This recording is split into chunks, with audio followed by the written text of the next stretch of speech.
baik saja. Tapi dia sendiri malah terkena ilusi Cutian. Li Cheng yang terkena ilusi berlutut dan mengaku kalah. Sambil terus berkata, jangan bunuh aku. Cepat bawa tuan mudamu pergi dari sini. Jangan mempermalukan dirimu di sini. Ingat, suruh dia mengirim uangnya ke kediaman putri. Saat itu, seorang pengawal datang menyampaikan pesan. Permaisuri memintamu segera kembali ke istana untuk mengobati putri. Baiklah, Qiu Yu, Dong Yu, ikut aku kembali ke kediaman. Sang Guan Yan menatap kepergian Cutian dengan penuh arti.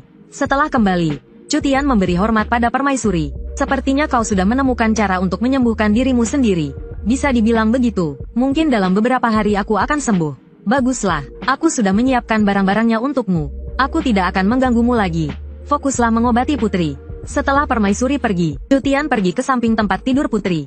Bagaimanapun juga, aku bisa hidup karenamu. Apapun yang terjadi nanti, bertemu adalah takdir. Hari ini aku akan menggunakan benang energi Swan ini untuk membuka meridian Rendandu milikmu. 1 jam kemudian, pengobatan selesai, dan putri kita yang cantik akhirnya sadar kembali. Melihat itu, Cutian segera memperkenalkan dirinya. Dia ingin meninggalkan kesan yang baik di hati putri. Namun, putri justru menunjukkan ekspresi jijik. Lagi pula, reputasi Cutian sudah diketahui semua orang. Lalu dia mulai memukulnya bertubi-tubi. Mendengar keributan itu, permaisuri masuk. Dia menyadari putrinya sudah bangun, dan langsung berlari memeluknya. Ketika dia tahu putrinya tidak bunuh diri, melainkan diracuni, dia langsung marah besar. Dia berkata akan mengungkap kebenarannya. Putri bertanya mengapa Cutian ada di sana. Lalu permaisuri menceritakan tentang pernikahan hantu mereka. Putri langsung mengangkat gada berduri dan hendak membunuh Cutian. Tapi dia dicegah oleh permaisuri. Aku sudah diperlakukan seperti ini olehnya. Tapi ibu tidak membelaku. Lebih baik aku mati saja. Lalu permaisuri meminta Cutian untuk keluar. Cutian pun langsung pergi dengan bijak. Sebenarnya, Ibu Suri juga tidak menyukai Cutian itu. Tapi selama dia di sini, para pejabat dan bangsawan tidak akan memaksamu untuk menikah dengan Pangeran Beiyu. Mengerti?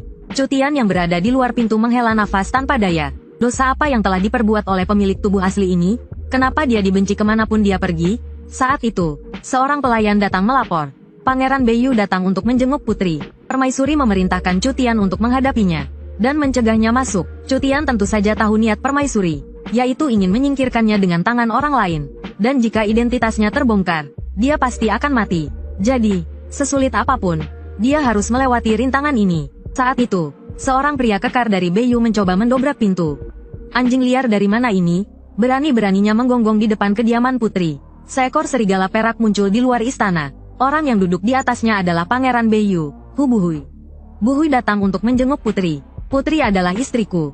Aku yang akan menjaganya. Tidak perlu kunjungan yang mulia pangeran. Mendengar itu, Hu Buhui langsung menekan kekuatan